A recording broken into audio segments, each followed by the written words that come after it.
he graduates the 5th.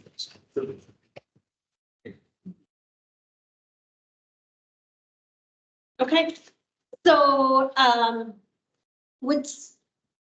do we need to have a formal motion to move that? Okay, would somebody be willing to put forth the motion that we move the meeting from the 27th to the 20th? Yeah. Okay. So.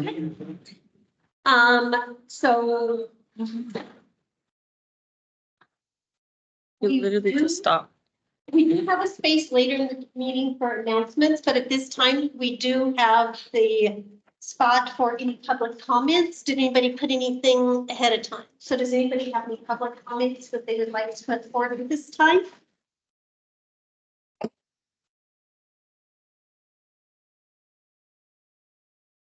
Okay. Anybody want to? It's still on, but the projector shut down for some reason. Okay, so now we get to switch over for Greg. I think the power strip is it the Okay, power that's strip? sir. Oh, you got yours? We're still online, let's keep going. They're still with us, right? Yeah. So, yeah, I'm gonna talk a little bit about the old business that we had on the agenda here. Again, a reminder for our in-person hybrid Yak Yak meetings. The next one is scheduled at Operation Safe House on August 29th, followed up by November 21st at Olive Crest, in Riverside. Anybody have any questions about those next in-person hybrid meetings? No, it's everything shut down. From there, we're moving on a little rapidly here to our youth homeless demonstration program, or YHDP, those updates. And that can be shared with us through Monique. She did step away.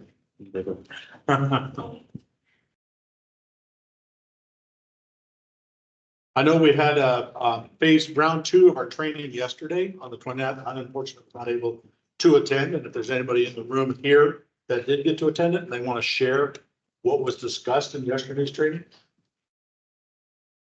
then I'll just turn it over to Monique. SDP. CP updates, I love it. All right, so. Hi, everyone. I'm Yogi Sarah. Good morning, good morning, good morning. Can I get a good morning? Good morning, good morning. All right, beautiful. So YHDP updates, Homeless Administration Program grant, which we received back in September. We've been working on a coordinated community plan alongside you all and our amazing Youth Action Board members. So the youth that have experienced our system of care and how do we fill those gaps and utilize funding to create 50% housing, right? So 50% is going to housing. And another round of applause for you all for submitting the CPP on the 17th. So we did submit the coordinated community plan. We couldn't thank you all enough, our Youth Action Board, and our amazing TAs through HUD who have been supporting us, those folks you've seen on all the meetings, really, Aaron, Megan, who is here with us today as our educational TA, and have really supported in bringing together, right, supported housing, education, workforce, and then all of the programs in between that create, right, this youth system of care and how we better that system, and what kind of capacity we create and what kind of funding that we bring in to continue to support the adults that we walk alongside, right? So congratulations everyone for submitting those. As you know, on that same day, the proposals also went out. So the RFP for YHDP eligible activities. Of those, you'll see some of them are transitional housing, rapid rehousing, youth navigators, drop-in centers. And so really seeing where is it that you're creating new programming that's going to support youth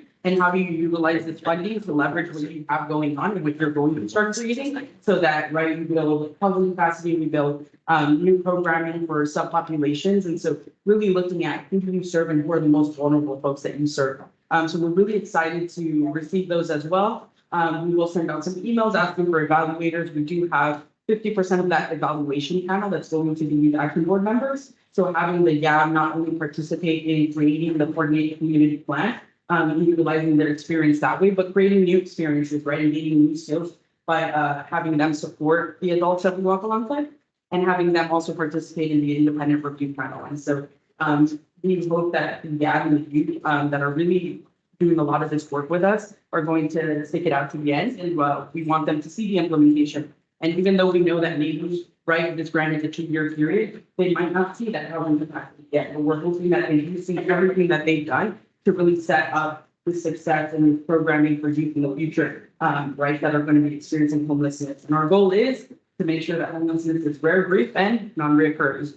So thank you all for supporting us so far with YHVP. We really could not get here to the submission without all of you all hopping on meetings, on calls, giving us your feedback and your real and honest feedback, right? And being very authentic and engaging and very vulnerable in all these meetings.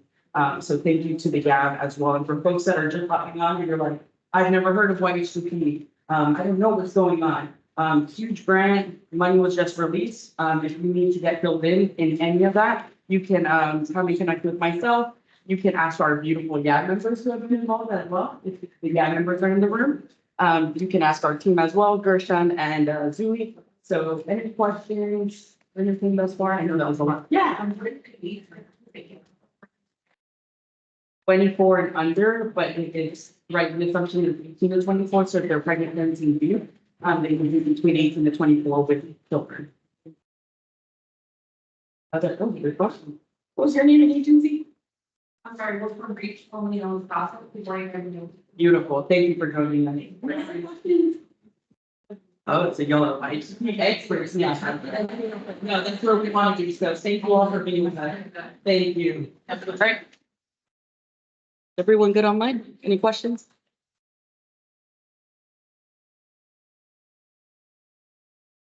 We're good. Thank you, Monique. The launch programs.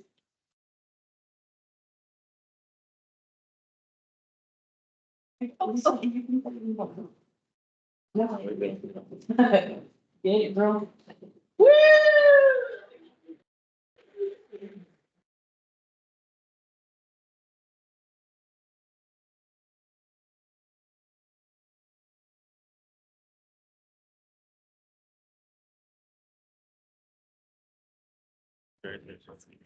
Good morning, buenos dias. Happy Friday. It's a short week. Friday Junior. Adopt that. That's what else we get. Like, I wake up on Monday and I'm like, yes, 4 more days until the weekend. Yes, Friday Junior comes around now. It's 8 more hours. So my name is Elisa Niebra and I'm here to launch it. We're located throughout the IE and my lovely colleagues, Trey is passing around our flyers. I'll give everybody a couple seconds to kind of look at the flyers. First of all, you're probably going like, what the hell is apprenticeship? I've heard of the word below. Like, is it? Why is she talking construction?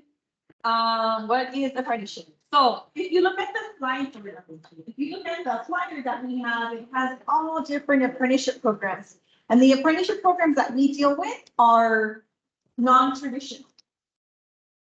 So traditional trade would be like construction, plumbing, welding, involvement, and those apprenticeships, right? Like also payments. So ours are non-traditional. So IT, cybersecurity, early childhood educator, social and human services, auto technician, industrial maintenance electrician, mechatronics, just to name a few. Give us about a year and your youth will be trained. The youth will also be working at the same time and earning an income. So for those of us that need to work and we need to work now, or we need to work within a certain time frame, this is an ideal program for them. Before I forget, because I always forget, the programs are tuition free. So half the battle is figuring out what you want to do when you grow up, and then the other half is, okay, how much is it going to cost? So with us, our programs are tuition free.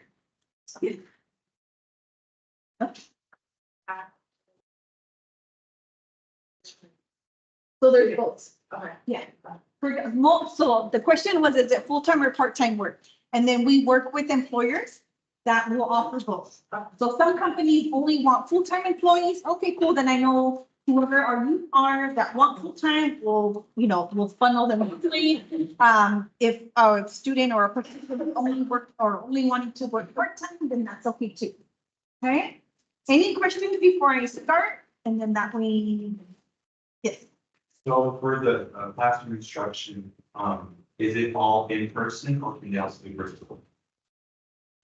So the beauty of apprenticeships is that everybody is a little bit different.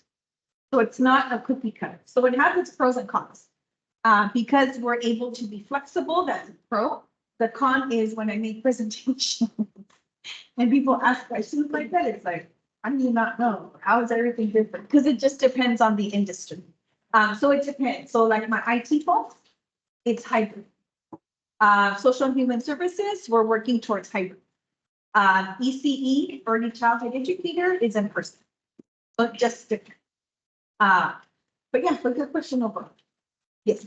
So you said, they get the education first and then they get into the room, correct? So the way we're working right now is we're wanting to make sure, because this is next level, right? So I used to work with Cora, we were provider for 2 years. So I get the struggle is real. I understand it. We owe a lot of times, we were dealing with a lot of first generation students. And so maybe they're the first ones to graduate high school, the first ones to graduate high school, and then now pursuing community college, or the first ones to graduate high school, community college, and get a job, right? For a lot of our real open students. So, and that's wonderful. These right here is a career. So this is like next level on top of next level.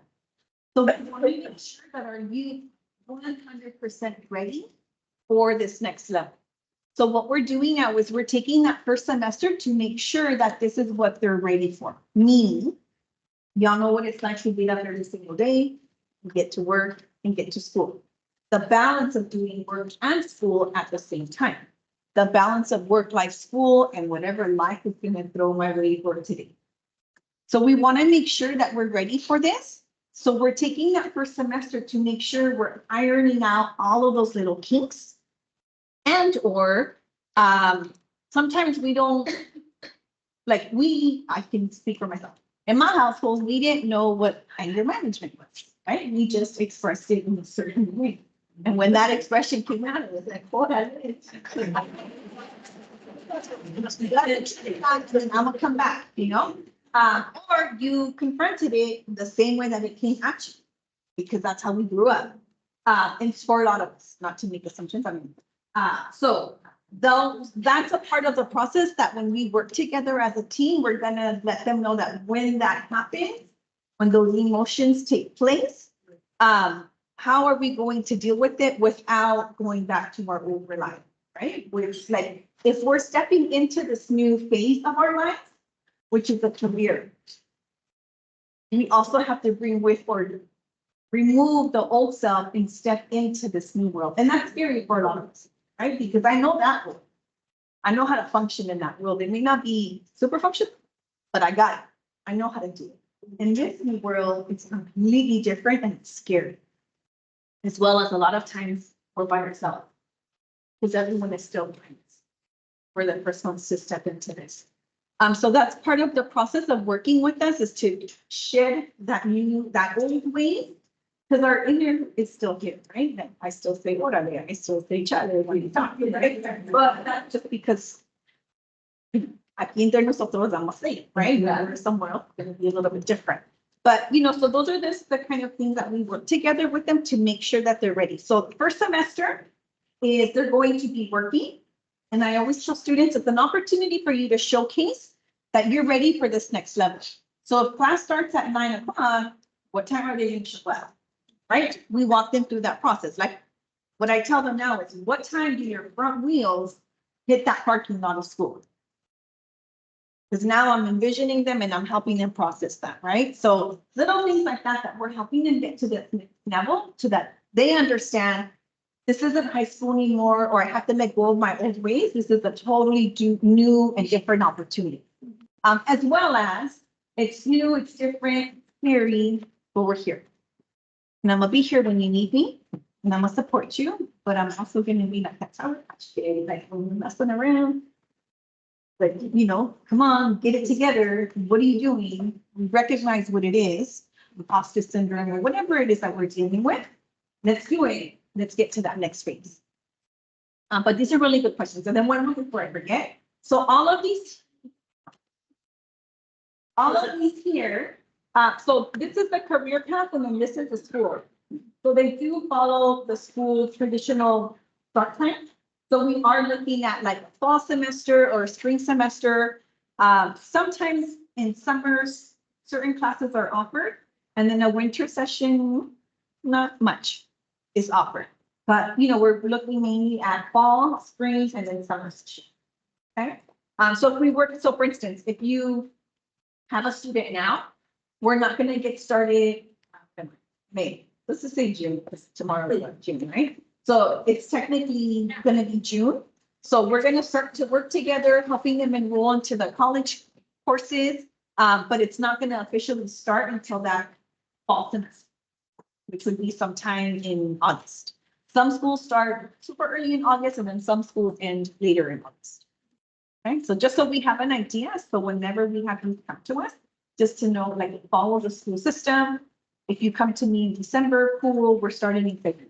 If you come to me in November, cool, we're starting in February. Okay, y'all have good questions.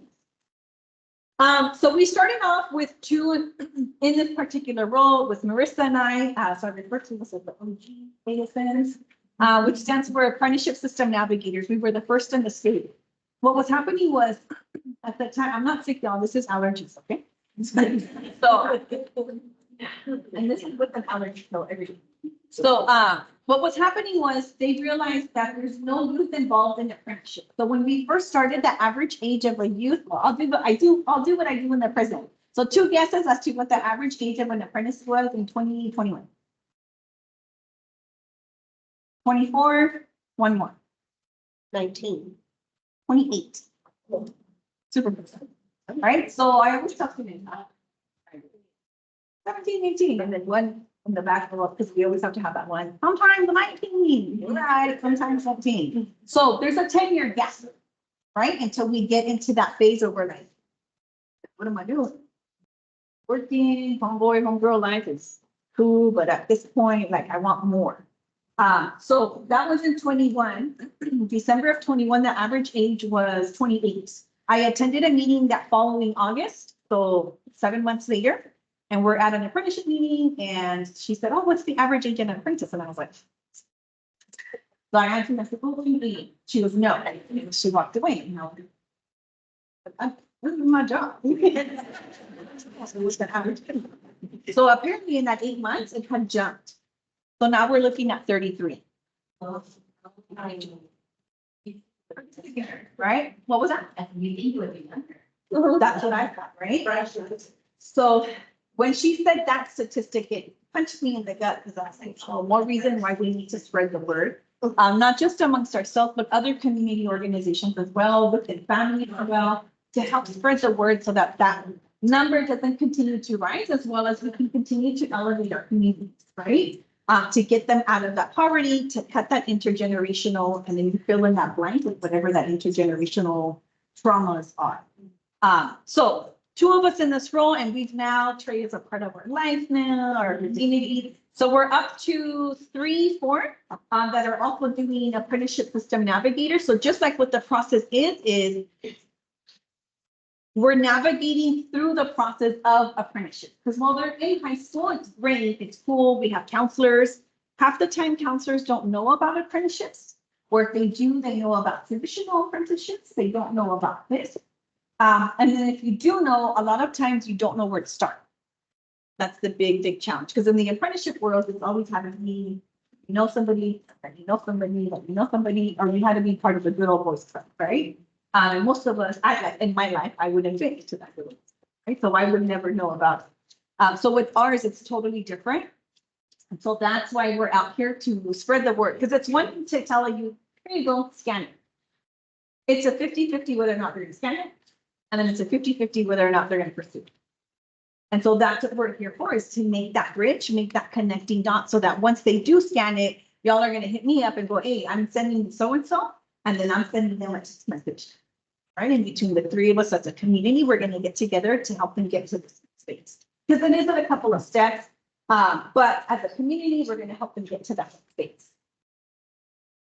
And then we'll do this, we'll do a quick little video on what apprenticeship is.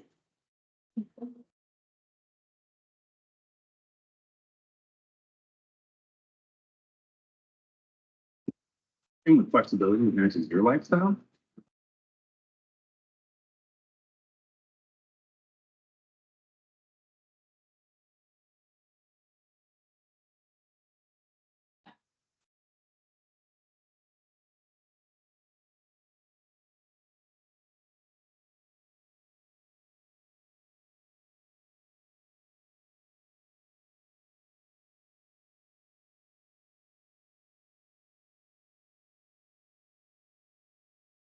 We can't hear the video.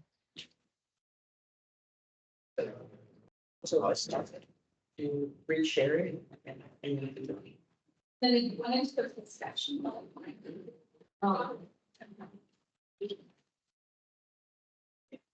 yeah, I'm not big through the consent. There you go. And then for the woman did. Should we replay it? Yeah.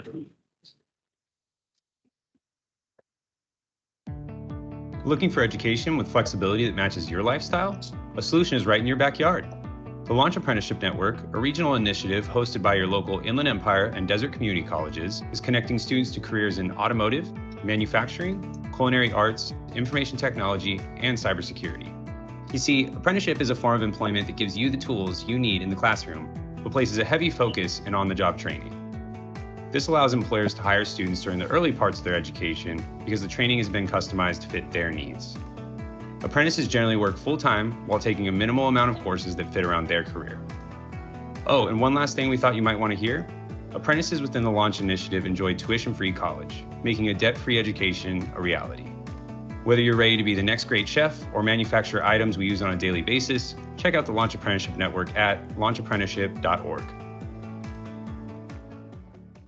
Questions after watching that video, we can do that. Oh, sorry. Well, that's right. Okay, so now we'll get into somewhat of the nitty gritty. So the 4 components of a registered apprenticeship, and they're all required to. So we make it super simple that way as we are, because we don't want to give you another project, but we just want to give you the fundamental, right? That way, at least when we're speaking to youth, we know what we're talking about, or at least we sound confident, right?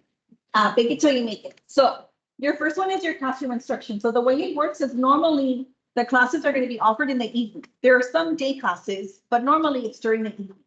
Normally it's 2 days out of the week, 2 to 4 days out of the week. And that's because during the day, the goal is for you to actually be working. So this is the portion that we refer to as like earn while you learn. This is the on-the-job training. This is that balance. So during the day, you'll be working with the employers, one of the employers that works with us. And then during the nighttime is when they're going to school. Okay. And then they're always working with the mentor as well. That way they're not left alone and it's not like one of these. It's actually work and it's actually. So a lot of times, whatever I learned on Monday, I'm applying on Tuesday. That kind of work. Okay. The third component is wage progression. So the beauty of these programs is that the employers that have signed on with us have signed a contract. And so that contract states that every couple of months, so whether it's twice a year, 3 times a year, 4 times a year, there's going to be a certain assessment at work. And if we pass those assessments, then our wage goes up. Okay, so if there's multiple opportunities for raises, it's a matter of us passing the assessment and then having the opportunity to get a wage increase. Okay, super. And then normally start at $16 to $18 an hour. Again, apprenticeship is unique. There is no cookie cutter. So some employers will start at 16, some employers will start at 17, some employers will start at 18. I'll ask the famous question that I've been asked by youth is, Ms. Elisa, can you give me a list of the ones that do $18 an hour? No. And that's because they might have done 18 max cohort, but this cohort, they're like, I'm gonna start off at 16. Or I'm gonna start off at 17, right? So that's always changing. But the opportunity is there for wage increases. Okay. And then lastly, they're going to receive their credential. So this credential has the same value, the same worth as their high school diploma, as their GED. Other than it's coming from either Division of Apprenticeship Standards, or the Department of Labor. So super good, I'm gonna say another word, super good, they're cheaper. Right, because it's either Division of Apprenticeship Standards or the Department of Labor. These are legit cases. And then I just found this out, which is super good. In California, if you move out of state, it follows. One of the beauties of working in it or living in an expensive state, right? So if you move out of state, it's going to follow you. So for instance, if I have somebody from Texas moving to California, it's a 50-50 shot as to whether or not it's going to see values skills. But in California, if you move, it will follow. Okay, so that's the 4 components of it. I'm gonna do Miss Stephanie's video just so we all can see this one always looks bright. So she's gonna talk about her experience of using our apprenticeship program and her process, what she's learned from it and what she came out of it.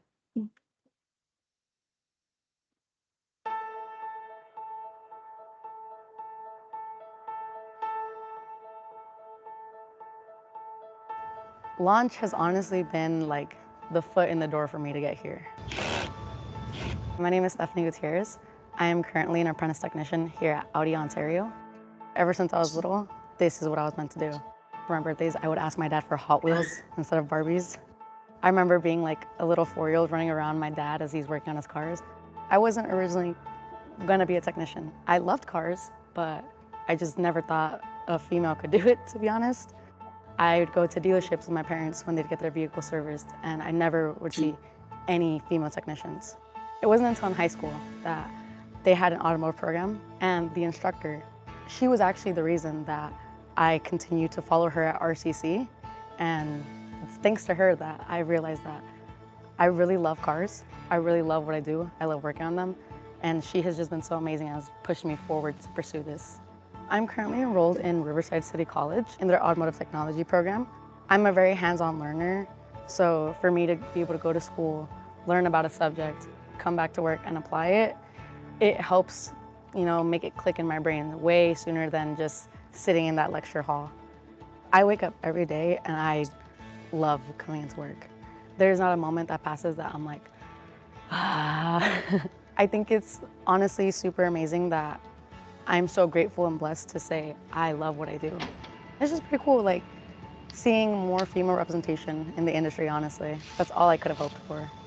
Launch has been so helpful with every step of the process to get here. 1, further my career, and 2, they're such an amazing program. They help with everything from resumes to actual like interview, like training and stuff. And they're so awesome that if you're lucky enough to be in Launch, they pay for all of your classes, whether it's automotive related or not. And financially wise, that has been such a great help for me. Launch really was the whole reason that I was so well prepared to even have this opportunity. So Ms. Stephanie mentioned something super important that I want to touch base on. So when she says they'll pay for classes, whether it's part of the apprenticeship program or not. So here's the breakdown. As a first-gen person, if I came to my household and I said, if I'm gonna not go to college, I'm gonna do the apprenticeship. I'm gonna take 1 year and I'm gonna be working during that time, but that's what I'm gonna do. I already know what that conversation was gonna be. And that conversation would have been, let's look at. We'll figure it out. You're gonna go back to school and you're gonna figure it out, right? I'm the eldest and I'm first gen. And I'm the eldest female, which is a totally different, totally different, right? And the conversation also would have been, do not mention this to your siblings. We never had this conversation. So what Miss Stephanie here was referring to was, if you decide to pursue one of our apprenticeship programs, you can also get your associate's degree as well. And if we use the system to our advantage, we're going to select classes from your general ed course list. And then we're gonna do a write-up, us meaning Launch Apprenticeship, us meaning the college is gonna do a write-up and say, well, Miss Stephanie's doing the auto class and she wants to take math 1A. I'm just gonna set up. We're gonna do math 1A. The reason why she wants to do math 1A is because since she wants to be an auto technician and one day have her own body shop, she wants to make sure that her math skills are sharp. Division of Apprenticeship Standards is going to look at her GPA just in the apprenticeship courses, look at her attendance, 87% or better. So I just tell students 80% or higher. So your GPA requirement has to be 80%, your attendance has to be at 80%. If we meet both of those and the extra class makes sense, like in this case it does, it's gonna help her overall career growth. They come back and go, yeah, that makes sense. So now that math class that was never a part of this apprenticeship class, never a part of the list, is considered part of the apprenticeship coursework. And that tuition for that math class is now zero. So we'll do the same thing next semester. We're gonna do English. And we're gonna do English and we're gonna say the same thing because it's gonna help her overall career growth. Da, da, da, da, da. They're gonna check her GPA attendance, check her GPA score. As long as we're at 80% or better, they're gonna go, yeah, that makes sense.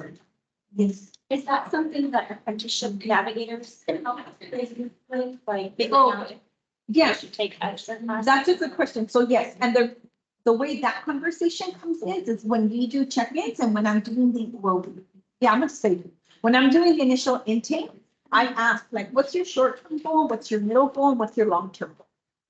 2 reasons. We know this as we align here. A lot of times, like I worked with a youth that wanted to do the auto technician and then her end goal was to have like a cosmetology salon. That's it. Different, right? So through the intake process and finding out, we figured out what her goal is. So part of that intake is to find out short-term, long-term goals. Do they link up? Do they match? If they do, cool, we're on the right path. Then I know whether to offer that associate or not. As well as we have that conversation of like, what's your ultimate goal? Do you want to have a degree? Do you just want to work on this? As well as it's not set in stone. So I've had students, I've had students that are like, nope, I just want to do apprenticeship. That's it. I want nothing else. That's it. Cool, I'm good. Halfway into the first semester, I'll get a text or I'll get the message like, oh, Mr. Bisla, I already did it. I might as well get my approach. Okay, cool. Then we can switch over to an associate's degree as well. So it's not set in stone. We have that flexibility. It's going to take them a little bit longer, but I mean, ultimate goal, zero tuition, you know? So let me answer first. Okay.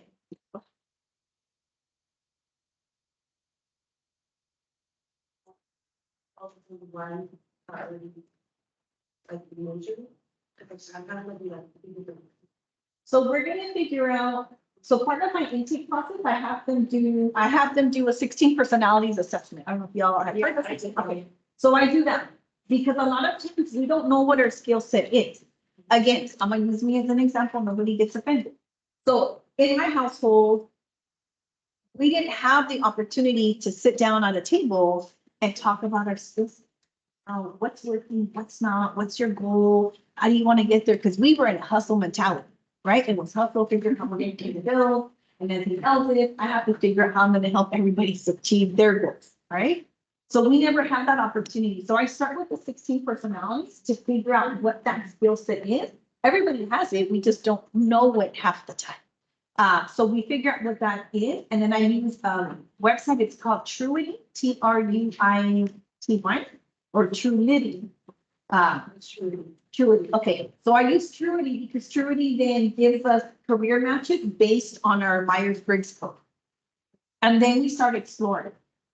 And as soon as we have that conversation, as soon as we do that intake, you start to see this to this, to this. And then that voice becomes really clear because now they realize that's why this is so easy for me. Or that's why I don't like to do this, because it's not a match. It's not that we're bad. It's not that we are stupid. It's just like, this is not my thing. I don't find it interesting. So we're going to find out what that looks like. Our program is program agnostic. Fancy word, right? Program agnostic. So even if the program is not with me, so my cosmetology students, I don't have a cosmetology program. You can consider the traditional trade, it's right by the state. But I made enough connections that I can refer you to the individuals that I trust that I would send my own kids to. because I've also come across organizations that have ripped off people.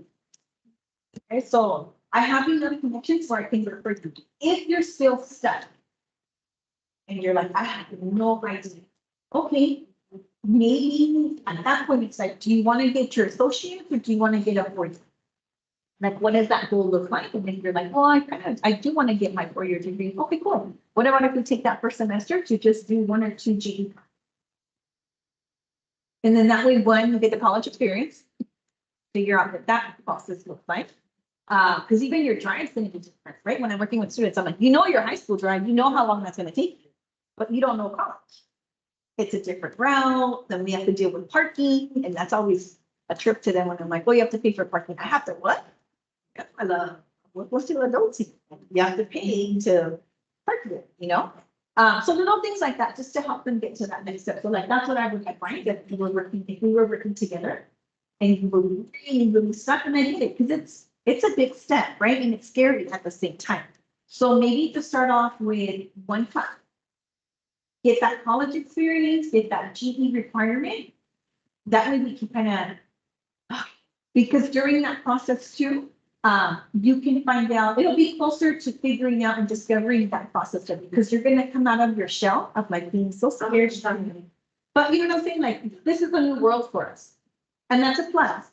But this is a new world for us. So sometimes like getting to there is scary. And especially when we're alone, right? Like we don't have any cousins, sisters, girls, you know what I'm saying? Like it's a little bit challenging. And nobody can really relate because no one's following us. So as we're working through these experiences, we might feel lonely, but when we push through it, it'll help us get to that next goal. So it's a good question. That's for sure. Oh, thank you. So sorry. So you did say that, there can be flexibility, that they can start up just the internship and then add classes later. Apprenticeship, yes, sorry, and add classes later. Like if they want to take math or something. What about the other- Yes, what about the other way around? What if they go ahead and sign up for both, but then it's a little overwhelming, transportation concerns come up, there's a change going on. Can they like drop out of the additional classes without being penalized in any way and still keep with the apprenticeship? So if they wanted to, so part of the intake too is to find out what those barriers are. We know what comes into that, right? So I was working with the student, she lives in San Bernardino, she wants student nursing, that's at RCC. I'm gonna do it, Miss Elisa, I'm gonna do it, I don't care what it takes, I'm gonna get there. Cool. So I said, do me a favor, let's figure out the list of what it's gonna take for you to get to RCC. 3 buses later, even at 5 a.m., we had that conversation, she said, I don't know. I'm with you. I wouldn't want to do it either. Right. And right now, cool, the weather's okay. But when it's sunny, you went to like 2 extremes. So that's part of the intake to figure out what those barriers are and how we can get them removed. So whether it's relying on other community-based organizations or helping you find the funding for that, we're going to help them get to that next step. So let's say we figured it out. We got her. We're there. We're good. Like there's no barriers in sight. We're good. We're on track. Halfway in, they figure out it's a little bit heavy. Right? So at that point, we follow the college system. So whether they remove themselves before they get the W or afterwards, you know, those are consequences or challenges or life experiences that they have to go through. You know, if they get a W, then they'll have to be taken up again if they decided to pursue the credential, but it will not affect your apprenticeship. As long as you are doing well with your apprenticeship courses, then you're good. So if you're failing apprenticeship courses, and we're not going to help you fail, like we're going to have multiple conversations to not get you there, to figure out what's happening, what's the delay, why are you struggling, what can I help you with, because we want you to pass these apprenticeship courses. But if we need that extra time, okay, then we need that extra time. We're working with a student right now that his dad was given 4 months to live. He's halfway in the program. Life was not expecting that. So we're sending revisions to the Department of Apprenticeship Standards to say, here's all the dad's documentation, because we do need legal documentation. to say that he's terminal, these are the months expected, here's where we're at, here's where he is at. What's the new frame gonna look like, right? Like, what is that college work look like? What are the new hours that he's gonna be working at? What are our opportunities? What are we gonna do? Okay, so the program has that flexibility, which leads me into this one. So our program is considered competency-based, meaning it's based on knowledge. So like for my student that was 4 months to live, we have that. It's a beauty that we have the flexibility. Traditional trades are time-based. You gotta make those hours, it's a make it or break. That's it. It's a clear cut. Competency-based, we have that flexibility. So that's what our programs are, competency-based. So same thing, if a person is struggling, I had a student that he wasn't ready. Mom sheltered him a lot. And so with this new world, he was not ready for it. He relied on mom for everything. And so when he stepped into college, and I knew there was going to be a struggle, so I already knew this ahead of time. Like what I thought was going to happen happened. So he had to retake the classes the next semester. That's okay. Like we have that flexibility, we're going to be able to do it. But we did let them know that maybe this way. Right, this is it. Like second time, that's it. I have to give your spot to somebody else. And not because you're a bad person, but what you're displaying to me is I'm not ready yet. And that's okay. Let's give ourselves some time. Let's figure it out and give ourselves that time. Okay. So that's the beauty of the program. So the first step, if we have a student that's interested, is we're going to sign them up with the community college. And so here it is. So if we want to do IT, cybersecurity, we're going to sign up for RCP first. Have them do the virtual orientation. They have to do FAFSA. That's not a launch thing, that's a state thing. So they do have to complete my FAFSA. Here's my heartbreak. My DACA students. My DACA students. Children that were not born here in the US. So my DACA students, that social security card, I needed to say that you have permission to work. Apprenticeship is employment. So all employers use the W-9, the I-9 verification, all that.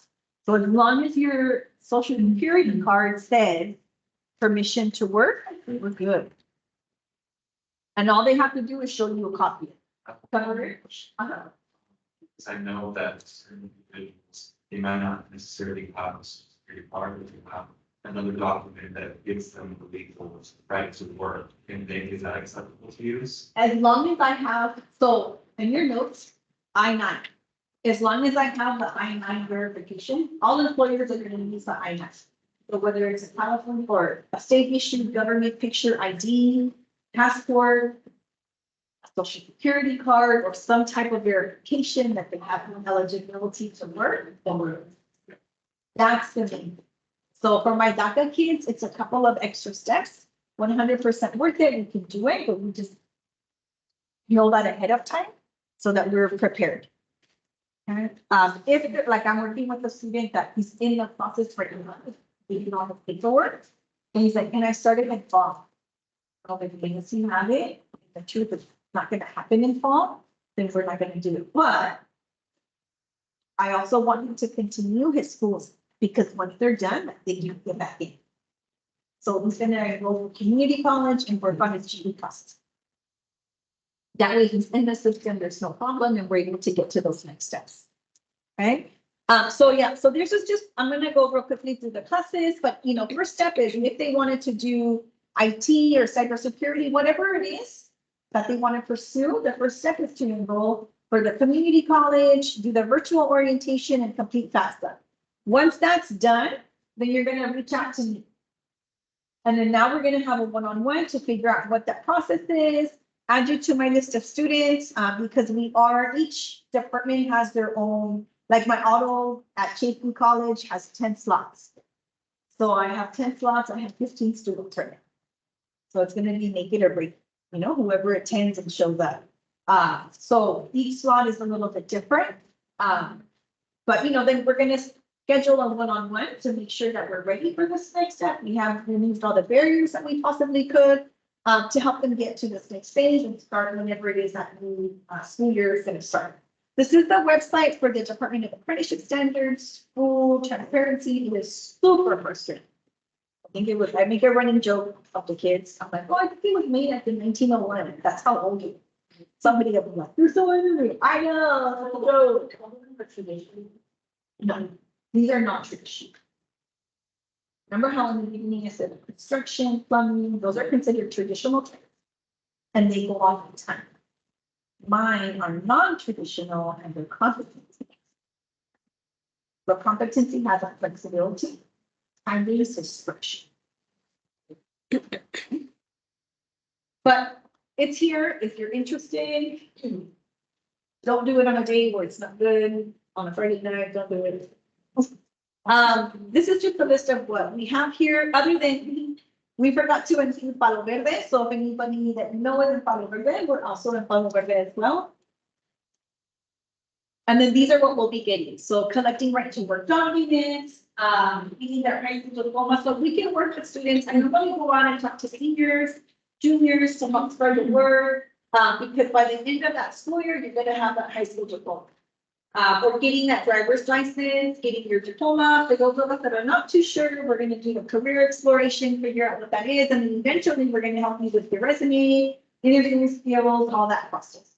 That way, when we're ready and we're gonna start meeting with when that first semester is over and you got the approval from faculty, you're gonna have to work on your resume. That way we can start working towards that and getting them comfortable with what's a resume, what's an interview, what does that look like, what do you do after an interview?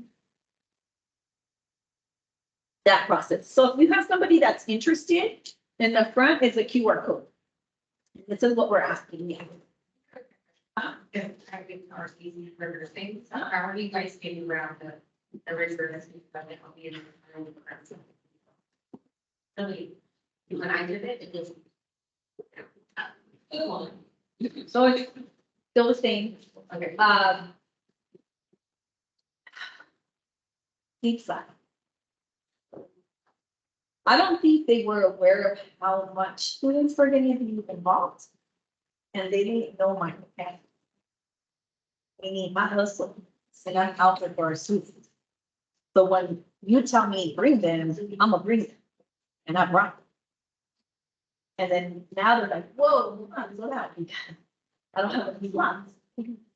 So nursing is really different. It's really particular.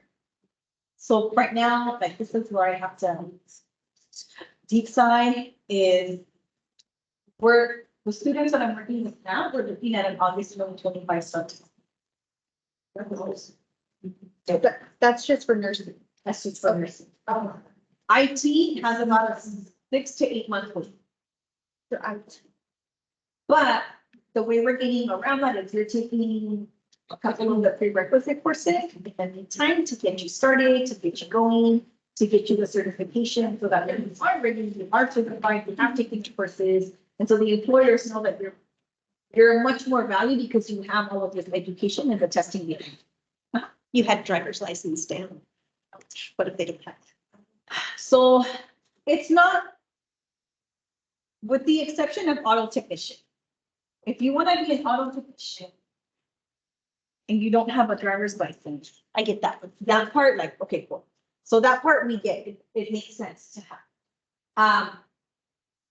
Any employer that we work with, we're wanting to get them ready for employment. So whenever we look at a job description, 99.9% of the time it says driver's license required. So we're helping them get that. We're looking for funding to help cover this cost for students that have that challenge right now. Maybe not all of it, maybe half of it, but we're frantically looking for money for that. We're also trying to connect with different community-based organizations to see if they could cover half of it, or we can come up with these plans to help cover that cost. So it's not a dead set, but it is highly encouraged. Okay. So I think the first thing is gonna be, what is the knowledge areas, or was this grant funded, which is like county or is it Anywhere on this? So we're starting to work with San Diego, we're in Los Angeles, we just hired somebody for Central Valley Motherlode, that's a name. So like Modesto, Stanislaus, Stockton, Bakersfield area, we're working in the Bay area, we're all the way up to Yuma. So the goal is to have it statewide. We're manifesting that, we're putting that in the world, and hopefully that's gonna be it. What is the age range? So most employers want you to be 18. Colleges to start the classes want you to be 16. So to answer for that. So they're, so 80. as long as they want to have right? I need you to like give it your all. Give it your all. So if you're 30, you're 26, I'm gonna help you. But as long as you're ready for that next step. So I worked with somebody yesterday, didn't have the camera on Zoom, and then he's like this. And now, do you know why we're talking? So like for me, he's like, right? I don't have time, but I'm courteous. All right, good. So we're working on apprenticeship. This is our third conversation. I would hope you have it by now. You don't, cool. Let me know when you register. We're good. Right, and that's it. So as long as they have the will to work, the desire to work, they know what that looks like, and if not, we're gonna help them through that process, then we're okay. Lastly, is there any requirements that they need to be anybody going into the program? Say it one more time. Any requirements that they need to go into the program, is it based on, or anything like that? No, as long as you have right to work documents. Awesome, thank you. That, of course. Yeah. That's right, that's right. I mean, that's funny. Talk about there about other students. I didn't know since I didn't say Brandon. I didn't use. You know, you might have an individual who transportation issues, that's lab basic needs, or health sickness, or they are not academically up to date. So my all that done. And so I dip into that as well as I meet the student where they're at. Because there's no point in me, so my San Bernardino Riverside student, there's no reason for me to go. If you're not here, I don't know what's happening. Like the world has done enough of that for them. So I'm gonna meet you where you're at. And then we're gonna walk together to that next goal. So in her case, it took her an extra semester. Okay, cool, because we gotta figure that out, right? So it's a matter of meeting them where they're at, not have, we do have expectations, meaning here's the goal, and that's how we're gonna get. But I'm not giving these set deadline because everyone is a little bit different. So then meeting is meeting them where they're at and figuring out what that process looks like and give them to those steps. And then of course, if we stay stuck in a certain place, then we're okay, you know? I shared the story where, listen with Noah. I always tell the students, keep my number. And when you're ready, hit me up. I don't care what day, what time it is. If I'm available, I'm gonna take the call. If I'm up in the res and I have no cell phone, then I'm not gonna be able to get to you. But other than that, like if I'm available, I'm gonna hit you up. Right? I'm gonna be fine. So I always tell students, I had a student that at 4 a.m, they said, Miss Lisa, I'm ready. And people were like, what? What does that mean at 4 a.m? And I said, you don't have to count. She did her time. She did 6 months. She kept my number. She did what I asked her to do. So she got out Monday morning. We met at 9 a.m. She was at the office. Like, I'm ready, Miss Lisa. Let's do it. Let's figure it out, right? So I'm gonna meet you where you're at. And I'm gonna help you get there and we'll figure it out. So like in her case, she had a 6-month challenge. Paid her dues and do community service, but where you So normally it's gonna take a year, but if we wanted to do our associates, we're looking at 2. Okay. What you want to? I'm going back to, because she asked about the requirements of their new prerequisites. You said just as long as they're able to work. So the prerequisites to get into the program, yes. Okay. Each of the career paths. So let's just do cybersecurity. The cybersecurity. Because we have that lead time, we're having them do step 1. So you're going to take your first semesters. You can't see that from my book, but it's CIS 25 and CIS 100. We're going to do that in the meantime. We have to get an 80% or better, and the faculty, we do have, for all of our programs, we do have to have a faculty refer. Meaning the faculty says, yup, they're ready for this next step, and that next step is equally important. I want to reply that quickly. But if we do have to have a faculty referral, so that's why I rephrase, take that first semester to show up on time, ask questions, participate, like have your teacher know who you are in a good way, who you are, so that when that next level shows up and it's time to do your faculty request, referral, they're like, well, she's totally right, she's good. Another question, do they need a high school diploma? High school diploma or a GED. Gotcha, okay. What about background checks, open cases? So it depends on the industry. Okay, so industrial maintenance, anybody in manufacturing, they don't care. As long as you're alive and you get to work on time, that's all that they care for. For the child ed educator, totally different scenario, right? If we have certain conditions and I cannot place you with that. IT cybersecurity, I told you have to pass like a US government background. So if we've had life challenges and now we have proof of that, there's going to be certain ones that I can't get you in because of the requirements in. So it just depends on the industry. Just to get clarification, so a person needs to do a semester first, then they can get placed into. Yeah, well, if they're ready, if they're giving us 80% in attendance, 80% rate, and they have the faculty referral. Okay. Which if you have these two, there's no reason for the third one not to. Right. And legally, I cannot place with the employer, but I'm set you up. So I'm gonna let you know ahead of time, and I tell my students this all the time. We are going to place you with employment. So whatever you do on the side, legally, I don't know, I don't care. But I'm setting you up for that because 99% of our employers are going to drug test you. I don't need to know, I don't care. But I need to help you set it up. So I'm giving you enough time to let you know what you do on downtime homeless, that's on you, you know? But if that's the only reason why you couldn't get into the apprenticeship program, please. On me. Because your choices are your decision. No, that's what I decided. This referral, It has to be from the college. from the college. Yeah.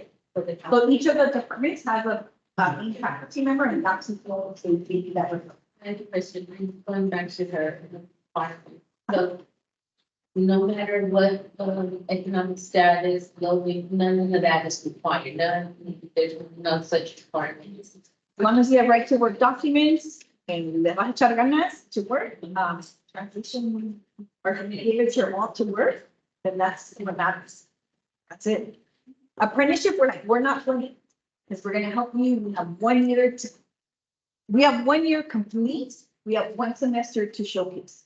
So I am not playing with you. Like I need to get you ready. We're going to, I'm gonna love you. I'm gonna be there. I'm gonna be supportive, but I just need you to know that we have this role to meet. Let's do it. Oh, women has to know it's. Yeah. Yeah. Versus- And that's because it has more options. Yeah. Quick question, the first one is, so you were saying that there was a certain amount of slots, so is that to be in the apprenticeship program in general to get into different career paths, or is it like, for example? So each one has a specific slot. So like my nursing, which Okay, so, yeah, so what I mean is like, for example, we have associate teacher, LDN, like, do those each of those have about 10 to 20 max slots for each title? for Okay. apprenticeship. For each of those titles, or to get into the apprenticeship program in general. So each one has an individual apprenticeship program. Does that make sense? So you're saying that each individual one has X amount of slots for this one, okay. Excellent. And then because they've been working with me, because they're a part of launch, it helps their case. So sometimes when we have their 2 slots available, somehow our kids get. And that's because they know that we've been working with them and we've been writing with them and they're ready for this next step. Versus like if you and I just came off the streets and we're like, hey, what are your friendships? They're gonna, that's cool. Came back a little bit, right? Do something. So what is the turnaround time, like the weeks to get into? So like nursing is obviously 2025. IT cybersecurity, we're looking at 6 to 8 months. So from now to 6 to 8. And then in the video mentioned that you guys we culinary, but I don't see the. I know for RCT's culinary program, Deep breath. you have to, it's like a lottery. So, So how does all that? so culinary is, it's culinary and I've gone about it. I advocate for my students. So when you tell me one thing and then I come with you with another scenario. So, they're going through, culinary is going through a revision. And it's removing itself from the NFP or NPF standards, which were like impossible to meet. From an group. So they're revitalizing, rebuilding their standards, they're changing. So right now it's kind of on hold to look at. No. Not put to get into career paths. I didn't have any support. So like VetTech was really, these are the industries. VetTech was really popular a year and a half ago, but there's no employers out there to take our students. So that's a challenge. So I need to have employers. So if y'all know of employers, and they want to take that on and they want to do it, it doesn't cost anything, we can always open up those as well. So how do you guys match people to, for example, RN, LPN, and pharmacy tech, when they have to go through X amount of time in order to get an appointment, and they start while they're doing their class with their credentials for the LPN and pharmacy tech, and they work while they're doing that, or does that have to go through all of their education before they get the credentials?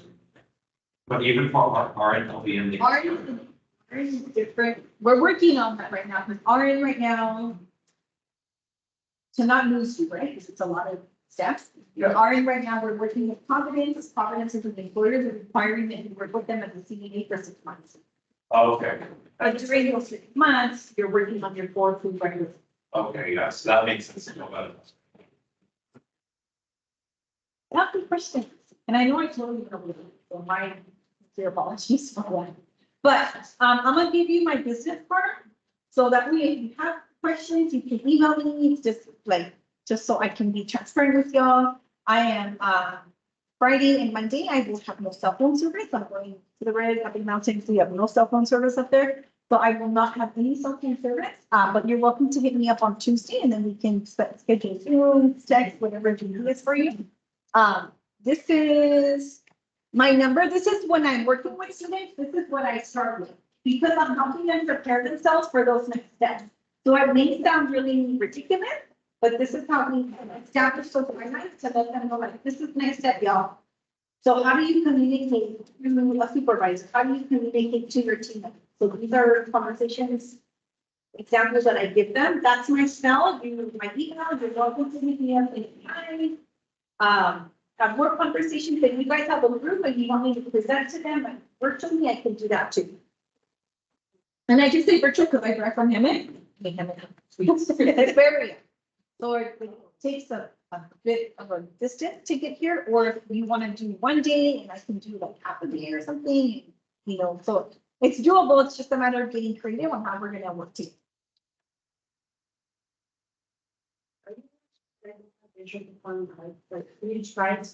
I have a passion and I have been here since. I said, I've been here since 20.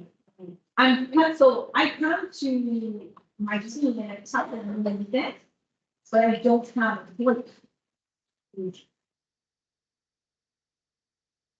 If an employer tells me no, I'm done. I can only do so much. You can. They can, she can, we can, you know what I'm saying? So the work's that's great, but it's just not happening yet. Thank you. Trust me, I've been. But culinary and I got into it. But you know, it's just, it's different, you know, I advocate for our youth, I advocate for this next generation. So sometimes we see eye to eye. we don't, and that's okay, as long as we're doing it professionally, and with that control of doing this. But don't be afraid to reach out, don't be a stranger, and come on, you know, to get you to the next step and help elevate our community, you know? Thank you all for your time, I appreciate it.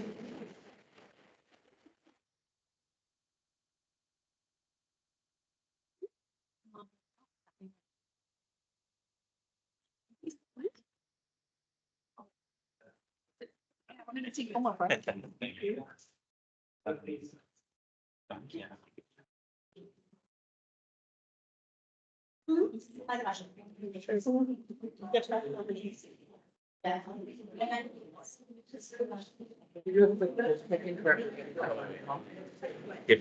HW or.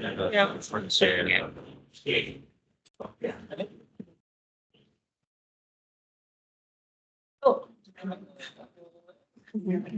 Hi, everyone that's online. Oh, thank you. Just a quick pulse check. How does everyone feel about the presentation? Was it good info? Can I see emojis, something in the chat, just to know that you all are still here with us and still engaged? All right, great. I see a lot of emojis and stuff. Any questions or anything that you all wanted to ask that maybe we can bring up at this time before we move on real quick through our agenda? Next, we have workforce. Anything from anyone? Feel free to unmute or chat or. No? All good? But yeah. All right, I'm gonna assume all is well then. All good. Thank you, Lucy. Appreciate it. All right, thanks, folks, for still staying with us. Next, we're gonna have workforce development. At any point, we can have some vibe checkers. If you can't hear, if you can't see something, put it in the chat or just unmute and let us know. But yeah, thank you all for being with us thus far.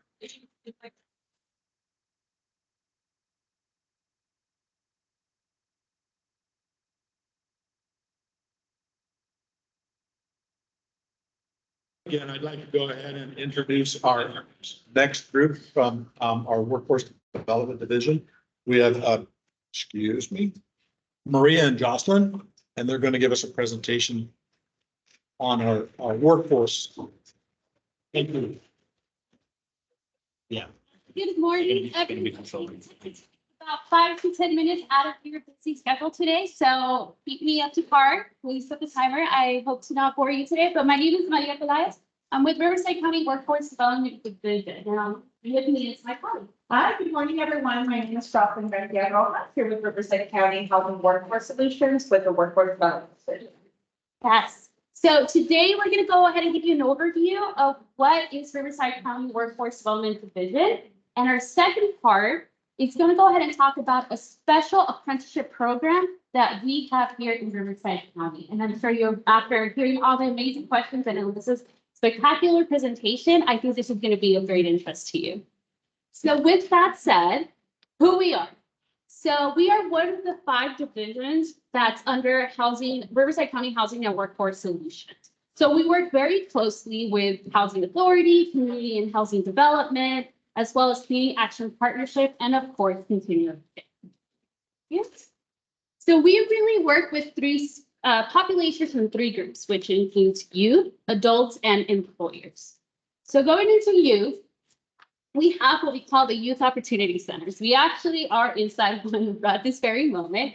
And services done and performed through these Youth Opportunity Centers, also known as YOCs, include everything from tutoring, supportive services, guidance counseling, paid and unpaid experience, alternative school services, and the list goes on and on. We have a total of 6 locations, of which obviously one is here in Hemet, and they are ran by our amazing partners, California Family Life Center and Equus. So when we're talking about adult services, very much like our youth opportunity centers, we have centers specifically tailored and that deliver services to all of our adults aging 18 and over. We have a total of 4 locations throughout Riverside County, and they are also known as American Job Centers of California. So what does it look like when you go into an adult center or one of our AJCCs? So first of all, a participant over 18 would go ahead and schedule an appointment to meet with one of our day centers. One of our case managers will then meet with our individual or with the participant and create what we call an individualized career service pathway plan. So they do a personal and career skills assessment, and then they go ahead and tailor or bridge any resources that they might need for that specific individual. So that might be training opportunities, but that might also be support services. So I'm going to go ahead and take a quick pause here. So that in a nutshell is what workforce development, Riverside County Workforce Development Division is. But under the umbrella of WDD, we have a couple of special programs. And this is what I guess this is the core of my presentation, of our presentation today. And it's really to talk about this apprenticeship program. So it's called the Inland Empire Design and Equitable Apprenticeship, also known as IDEA. And the purpose of this apprenticeship is to grow non-traditional apprenticeships in the inland region. So we are collaborating and working alongside with San Bernardino County. Yes, I see a lot of nods, that's a good size. And this is a program that is available countywide. So if you're representing an organization that tailors and services the whole Inland Empire, this is completely applicable to our San Bernardino County residents as well. So what is IDEA? So IDEA is specifically targeting the following industries. And I know Alyssa elaborated a little bit more, but for this specific special program, we're targeting the IT and cybersecurity industry, the healthcare, manufacturing, transportation, and logistics, as well as the public sector. So you might think, okay, great, but what are the benefits of going through this program? So first off, let me go ahead and start off and reiterate what Alyssa previously mentioned. This is tuition-free registered apprenticeship. Students, participants, young adults do not have to pay any fee for enrollment, any semester-based fee. This is all tuition-free. And essentially, we have partnered directly with Launch for them to facilitate the enrollment, and as Alyssa explained, the whole entire process to make sure that these students or these participants are set for success. Now, if participants are to go through IDEA, they receive up to $1,500 for their apprenticeship. Alyssa already outlined that there's a series of different apprenticeship trainings, and many of them might require them to get materials, to get equipment, or anything of the sort. By enrolling through Riverside County Workforce Development Division through this program, there's already by default $1,500 allocated per participant.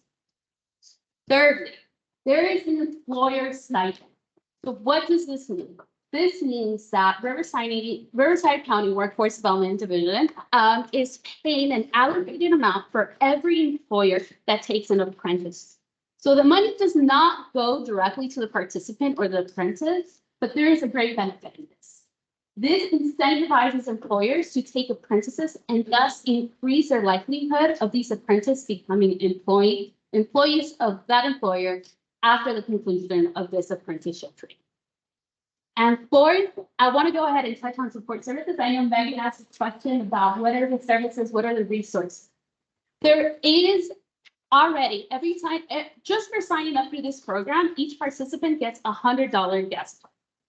Plus, after working with case managers and additional obstacles or hurdles or challenges are identified, they may include transportation, they may include childcare, there's designated funds for these individuals. So what happens is that once the individual is connected to a case manager or connected to Launch, if there are additional gaps or challenges or hurdles, then we go ahead and pull from this fund the support services and provide them any additional services.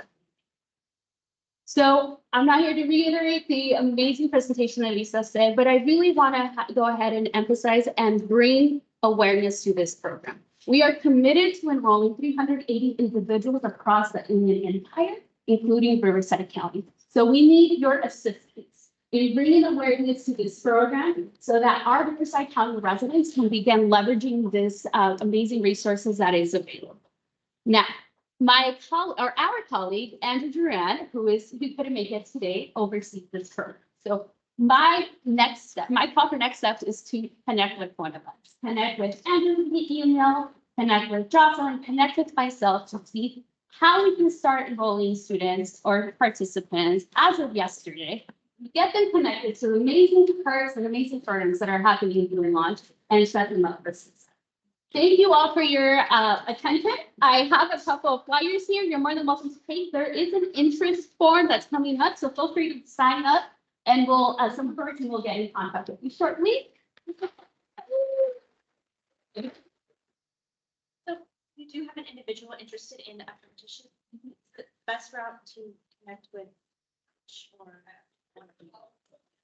what's the difference on how we connect? Yeah, so actually we work very closely with Launch. So if Launch does receive the referral, and these are participants that are eligible, what will happen, Launch will reach out to us and say, hey, Maria, there's someone that can leverage, or Andrew or Jocelyn, there's someone that can leverage the ideas of special programs that we have. Now, if we have a participant going in through our centers, and we go ahead and refer them to Launch, what we'll make sure before referring them to Launch is that they are enrolled in this program. So it could work both ways. It could work going in Launch. We do what we call a reverse referral. They let us know there's a pool of individuals who can benefit from this program, or they can go through us and then we go ahead and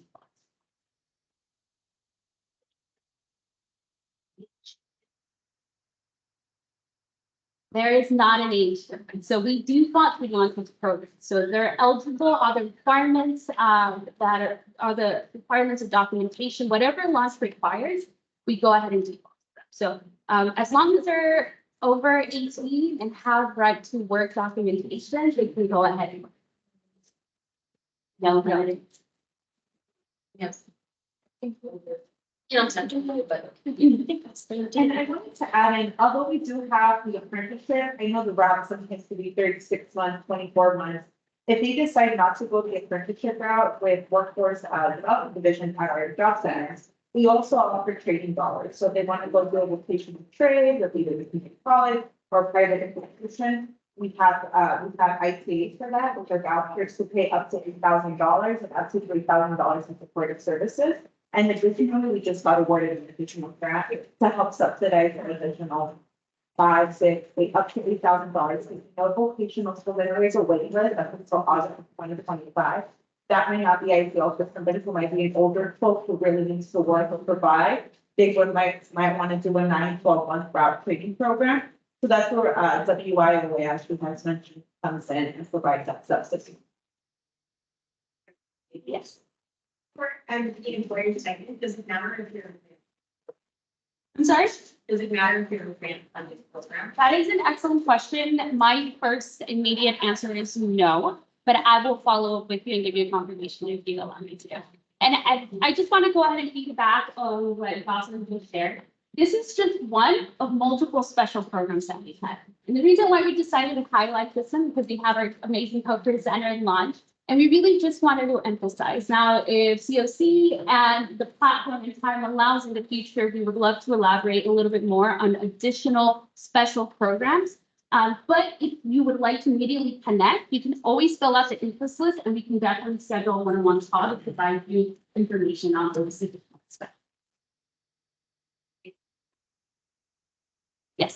Sending a participant over to workforce development, if it's not specifically for the apprenticeship program, would you still be able to sit down with them and kind of evaluate or see what could best fit their training? Absolutely. So when a participant enrolls into the WIOA program, one of the requirements students self-assessment, so that everybody across the board, so an apprenticeship might not be the right route for them. So then either, what if they want to start working on experience, we have an on-the-job training program that provides them 6-8 weeks of work. And we're subsidizing it as well as the employer. Let's say they want to go into training, we do that. So yes, they don't have to go the apprenticeship route, we have different options. So like Maria had mentioned, we're mentioning the apprenticeship program we have, since we have our partner here. So, but if you want to fill out the interest.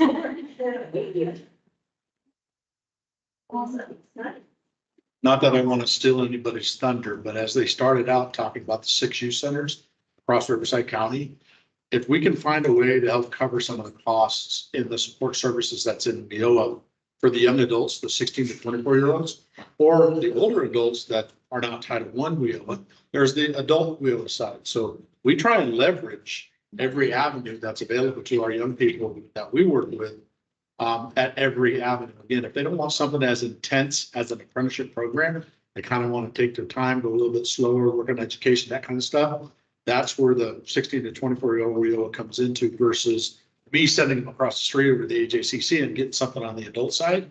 We're always trying to find solutions for these people. That's pretty much what these programs are all about.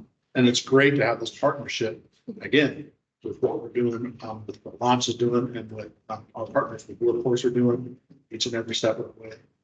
And I just want to go ahead and thank you for sharing that, Greg, and just reiterate, like, it's all about collaboration. I know maybe there's not much awareness about these special programs, but this is why we're here. You will probably see us in another setting and talk about the apprenticeship grant or our Opportunity Young Adults that we were just granted and we're in the very early stages of implementation, or our Prison to Employment special program, or our EMT special program happening in Mount San Jacinto. So there's multiple initiatives that is going on. So if you would like to connect with any of us or anyone on our team, and more so to Greg's point, if we can brave funding to meet the needs of individuals and especially our youth and young adults, and why not do it? So thank you for that. Thank you.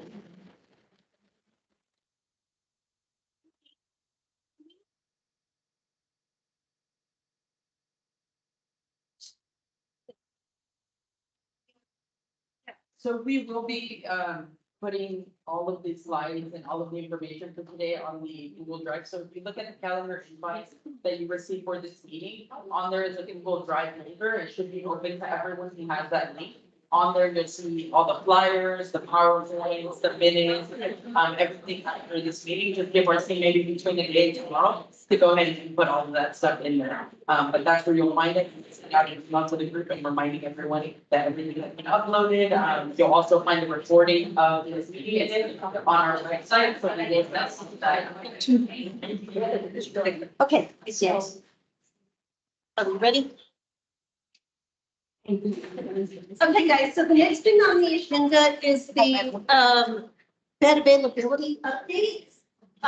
So there is for the AB 12, the extended foster care, there is a Google Doc that is available online. Every transitional housing program provider has access to update their availability. They were reminded last week to get that updated. So if anybody needs access to that so that they can monitor for bed capacity, please let me know. I'll get it sent to you. Right now in Olive Crest, I have 1 male vacancy in Moreno Valley, 1 male vacancy out in Desert. I do know, did you guys have beds available? Yeah. Yes. How many do you have in what location? For our District 4, we have about 6 spots left for services for the 18 to 24. Rapid rehab. Rapid rehab. Okay. So here, Oh, yeah, it's not what's making them TBO right now. you have, what's that? And it's making them TBO. Available for 8 companies, like, you know? Rapid rehousing, just Need people are being partners, we already set up, the beginning of the partner set up. Evening next week. We also have a property in talk to kids, always set up as well. And I did them on that. okay.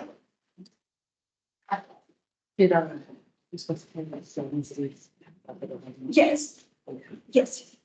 And I know, Michelle, you're online. Did you want to give your availability? Sure. Can you hear me? Yes. Okay.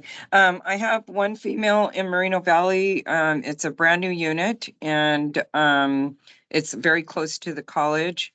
I have 2 male in Riverside and 2 female in Riverside. That is for the extended foster care use. Oh, I'm sorry. Yes, that's for 18 to 21. Yeah. Safe House, did you guys have a bed availability update?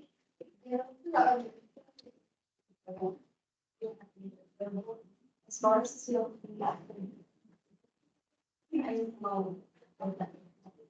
okay, and I know like the Harrison House, you guys have availability, they're going to take housing vouchers, FYI housing vouchers in rapid rehab, correct? Yes.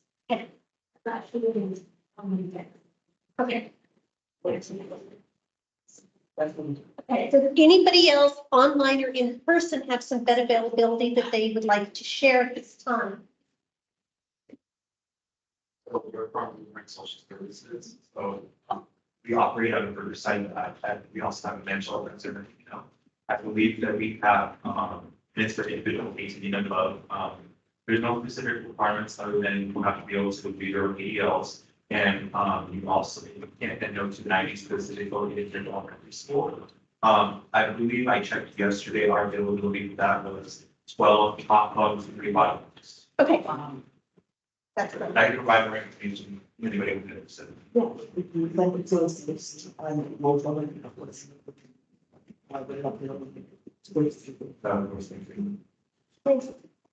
Any more bed availability? Yes. Hi, that's what you we actually they actually do open video. They have different one home is for males and they have a wood house, maybe some floor rooms, if I'm not mistaken. The requirements is we have, of course, either a voucher or a job, if they will take breaks and out of the income. For their And what is it? next week, something around 6. Okay. It's in Marino Valley, located in Marino Valley. That's down the street for, it's not too far from the Marino Valley College, right down the street. I believe it's- That's- down the street, it's, Okay. 5 minutes. They was in the- Okay. That's awesome. Are there any more bed availabilities? Okay. So then that leaves the next thing, Monique, the YAP updates. So, yeah, updates. As you all may or may not know, we do have a youth action board, as a part of our continuum of care. And they work closely with all of our partners. They've been, currently working on the conservation project grant. Yeah.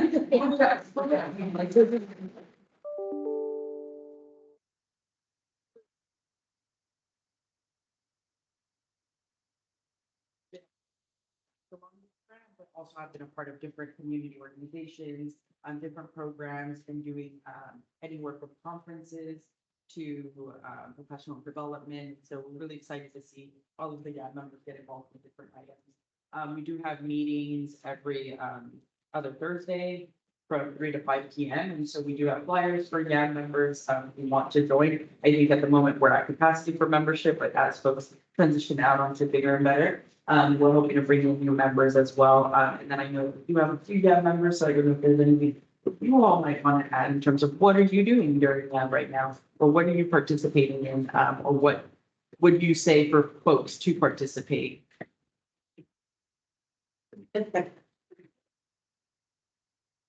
Good. All right, so hopefully, in the future, they are doing elections to have, their chair and their vice chair for the youth action board. So we're hoping that it'll be less of me presenting and more of them presenting. So if you all have any opportunities for the youth action board, you're an agency that wants to present your services or resources, to the group, let us know, and then, we'll go ahead and discuss with the group and kind of come to a meeting. Right now, they're currently working through taxes and some other information. So anything that you have that would be very beneficial for the 18 to 24 population, let us know. But I think those are the only updates we have.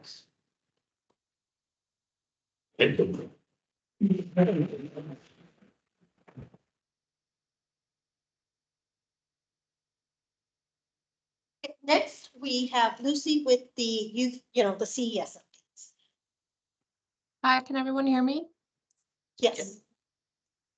Hey, hi, everyone. So yes, I'm Lucy, the social service planner for HOPE and the CES lead agency. So I will be giving out the youth data today for CES. So next slide, please.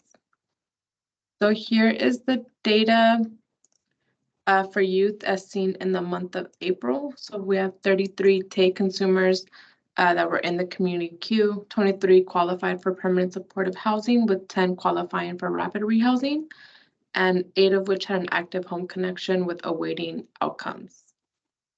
Next slide. So CES and Home Connect has partnered with Housing and Workforce Solutions to support and facilitating the ESG Homeless Prevention Grant. So our Home Connect team is screening those that are found to be at imminent risk of homelessness for this grant. If you have any questions regarding the grant, please feel free to contact myself or Rashana Walker with HWS. I also wanted to ensure that you folks knew about the new Guaranteed Income Pilot Program facilitated by Inland SoCal United Way. Eligibility for this program are as follows. So pregnant people must be 18 years of age, residing in Riverside County, 0 to 27 weeks pregnant with a household income of below $90,616. Former foster youth must be turning 21 years of age this year until October 25th. Must be a former foster youth with a current or active foster care case in Riverside or San Bernardino County, and an income threshold of $90,616 as well for Riverside County or $88,847 for San Bernardino County. Documents required for both programs include ID, driver's license, income verification, verification of residency. The last two can be attested to via signed attestation built into the application if they do not have any forms of income or residency. And for pregnant people, they do ask for the verification of pregnancy with the estimated due date. So any questions regarding these two programs can be routed to Kimberly Chermak with Inland SoCal United Way. So that's Kimberly C at iscuw.org, and I'll put that in the chat. And then just lastly, I do hold a bi-weekly CS partnership meeting. I know a couple of you attend. And those are split into two tracks, so resources and case conferencing. So please reach out to me or Home Connect at ruhealth.org, which I will also put in the email or in the chat if you'd like to join these meetings. But that's all that I have for today.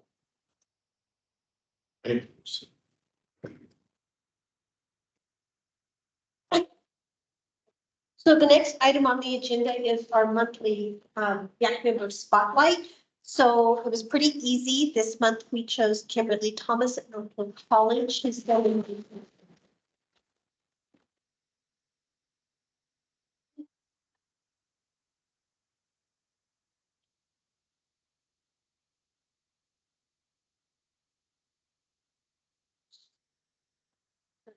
voice being heard, which is very much appreciative. Kim, did you have some stuff that you wanted to share with us? Thank you. Yeah, exactly. But I wanted to say that I need so much participating in this group. It's really not hard to see on it because it's such a wonderful lab. Yesterday I was able to participate in the training. So I have my students in it. And she's an interesting young woman, and she's the only people in the group. And we were going to the training. And they were talking about being students. And she's like, what from me? And so we talked about her students. And I really love it. And like maybe something pretty big on the board and whatnot.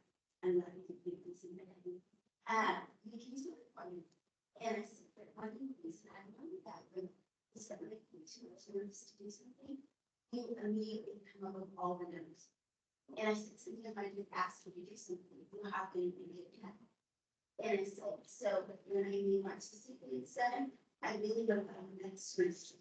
And when I meet other things then, that you aren't going to think it's a student, but I know it's a student for you, I won't be this much student as mine. She was like, oh, it was such a like moment for her. It was wonderful. And so she was like, well, I took notes for you, but normally I have notes in all types of really fun. So she was going over the notes from the training yesterday, and she talked about extrusion, which I had to apologize about because I didn't even think, like, I mean, she had no experience, so I got it with you. But I actually didn't want to practice. That was another reminder for me that sometimes you do to get a little bit more information. But the second thing that I got from the training that she was training with me was as we were talking about the ability to plan, like how far out we can plan, long-term planning, how that's a trauma response. So when it just be in the moment, And I don't know about other people, but COVID really did some wacky things to my life. And I don't realize when I am that person, I don't like to think for myself. Past like right now, like, you know, maybe a couple of days, but like I got my getting like certification, going here to do things. Because COVID was so overwhelming, so many things is happening in my life. It was just so life changing. And so I want to say that this group has provided me with so many vital things for myself. So many things that I've learned from the youth that have shared their stories, the adults that have shared their stories, and then to provide us robust training. Make this my home. Share no, I don't like that. But it was so much information about how to get a better education provider. So I appreciate the spotlight, but it was, I didn't feel like it was so undeserved. I feel like swapping, I'm just a leech. I like to call this information in so I can share it with them. So, from the students at Norfolk, I know they're so happy to have some more training. But I just want to say thank you guys so much for allowing me to be part of the group. To the young people who treat me with such love and respect, I appreciate you. And I can't listen to you. Thank you.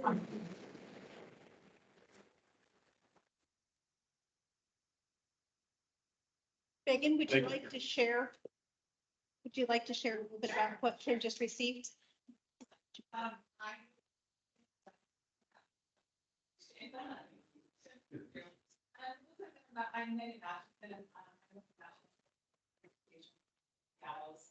It's gonna be out with you all this week, had mostly sunshine and it's over 80 degrees in the summer. Sure. So it's nice to have a nice break. Done sometime as well. I've been providing education technical assistance to YGP since September, so it's really great to work with the as part of the contract with the Department of Education to do this work, so we basically provide $2,500 stipend to someone who is all leave in the future. So what that means is it's just somebody who's going to really invest in this process. Who have the time of this development of this one, which all of you have been part of this. It's a lot. So it's a lot of information coming at you. It's a lot of nuanced information. You're going to play with your building content, and it feels very abstract. And you're doing 5 shot. So I know many of all are just getting it because people don't always do that when it wants to be simple wrong. And I really wanted to highlight resource because as working on with educators throughout the country share over passing. And they're doing 2D jobs and oftentimes they don't have the ability to participate in such spaces. So the private can just I just thought that she was the best one. So I love her. So she will get $2,500 stipend to be attached to the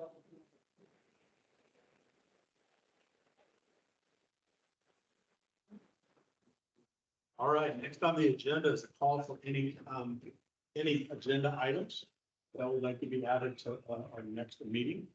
Anybody in the room or anybody online?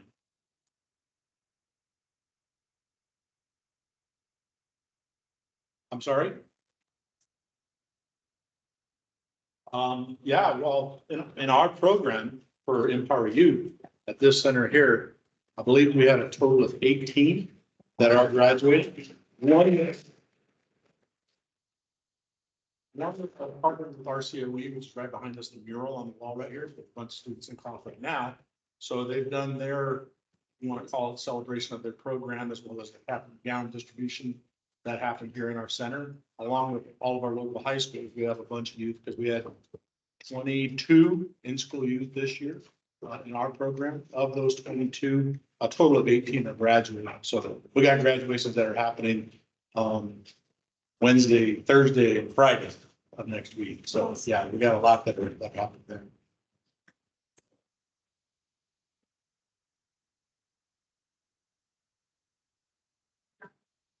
I know we have one of our members for sure that's graduating. Tyler's graduating. He's graduating on the 5th. He's not with us today because he's in school, so. But he's been with us since the beginning of the YAB work. Marissa? I don't know them all because they're all coming from various neighborhoods in the county that we're serving. I do know one of the YAB members, Ty Cowie. He's not here today. He just graduated high school and he was actually the honored speaker. Yes, please send in, to Susie at the so that or your, folks that are graduating, we can definitely put together a slide for the next meeting with everyone's, graduation pictures, you have any, their name, and then we'll do the music at the end. Yeah, we put them on that little scrolling banner. Yeah. With this picture. The other ones, agenda items on there, it's just an opportunity now for announcements. Any announcements that anybody online, as well as those of us here in the big room. Nikki. Okay, so before I forget, I brought a bunch of flyers for resource fair. All Press is just sponsoring it. We're not promoting all the fair. There's a QR code for any participants, so we can get a general head count. That will also take you to be selected if you want to volunteer to help out that day, or if you want to be a vendor. Now, that's coming up pretty quick, so if you're wanting to be a vendor, go ahead and hit the QR code, but also you can email Rose, she see if there's gonna be plenty of room, so like for our intern opportunities, apprenticeship opportunities for like ICWAs for housing, if you guys would like to come set up, that would be an opportunity. I have one for tonight here at the center here. We're hosting for Pride. They're doing a presentation, community presentation. They're working on a 5-year plan for one on employment, on housing. There's a lot of topics. There's flyers that have been throughout the center. There's some at the front desk area. That is from 5:30 to 7:30 tonight here in the center. Free food, childcare, everybody that you know that's out there, come on down. We'd love to have them here. And then again, we're talking about the graduations. We've got a bunch of it coming up, that's for sure. We do our own recognition of the poor here in the center. Anybody else with announcements? Yes, maybe.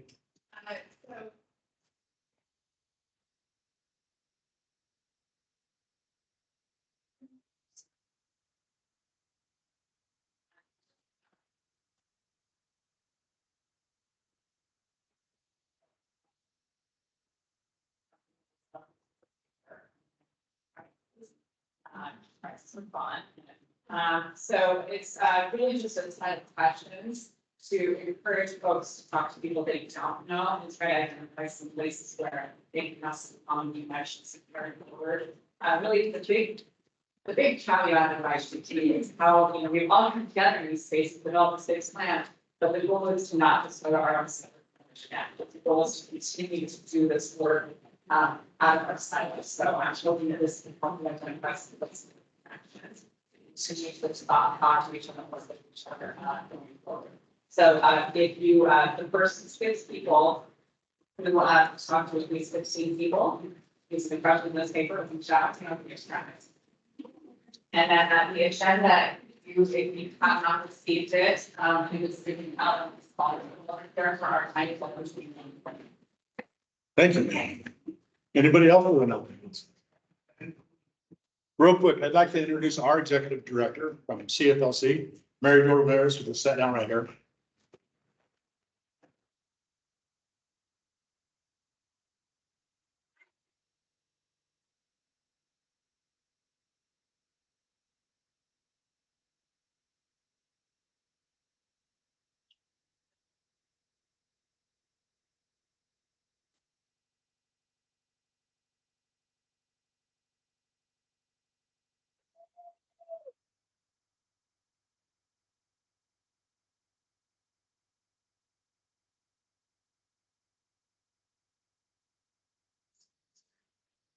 But it's very, very exciting. It's been a lot of many years. We've been in this valley in Riverside County for over 40 years. And never expected something like that. It was a great honor. And it's because of partnerships like this that those good things happen. And I appreciate you guys' very, very hard work in helping those vulnerable populations that we all serve. We see them daily. You guys have the boots to the ground. You're the ones doing that hard work, and I appreciate it. So welcome to our center. We always are glad to have you here.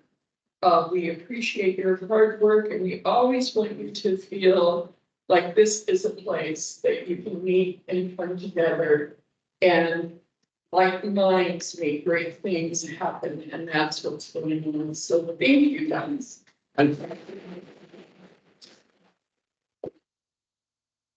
Next, I think Nikki's going to share with us a recognition, an appreciation. We just do a lot of spotlights and thank yous, and we have somebody who's definitely led this whole team for this grant, which has been a blessing for our whole region, for our whole county. The amount of time you put in, Monique, yeah, don't know. The amount of time we put in.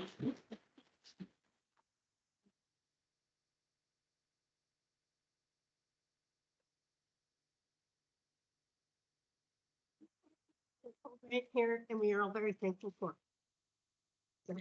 Now the real work gets to begin. Thank you.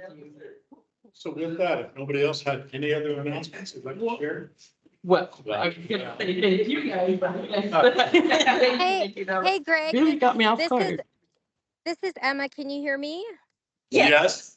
Hi, I just wanted to take this opportunity to thank and acknowledge CFLC for just your support, your cooperation, everything that you've done to help support the YHDB process and the COC as we went through the CCP and helping to facilitate being a fiscal intermediary for us.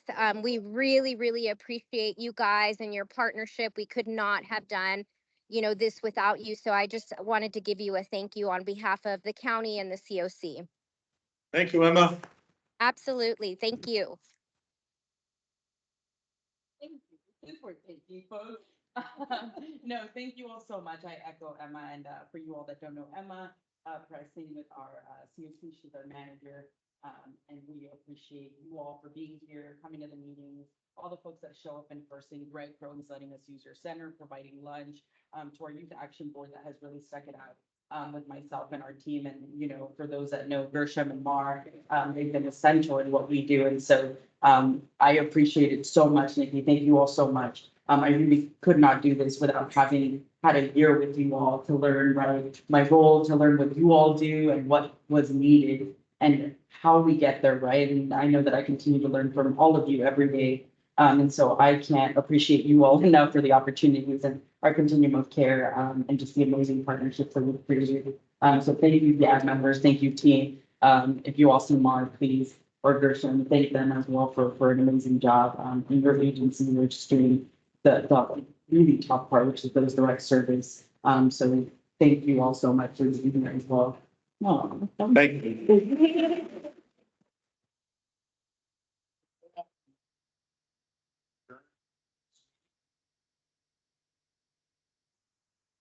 Lunch is now here. We've got some salads and dressings.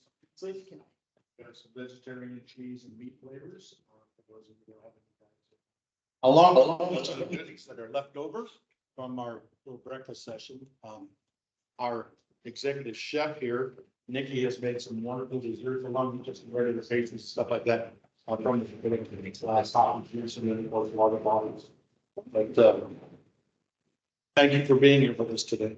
And I look forward to seeing many of you from 1 to 4 this afternoon with Megan as she leads us troop on for the next step for YHDP. Thank you. And before you all break, give me 1 second to let folks know online that can you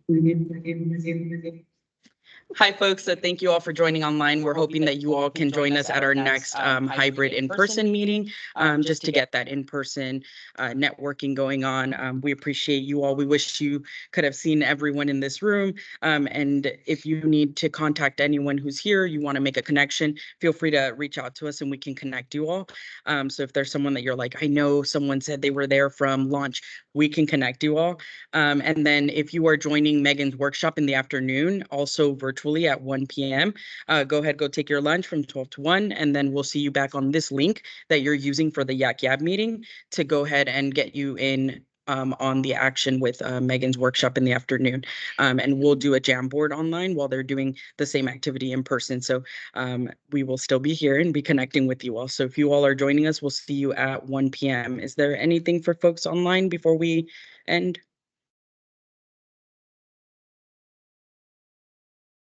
All righty. Good. I think we did it, guys. Oh, we haven't ended here yet. We'll see that at the end of the recording. All right, folks, then we will see you all back at 1 and we will end here. Thank you all.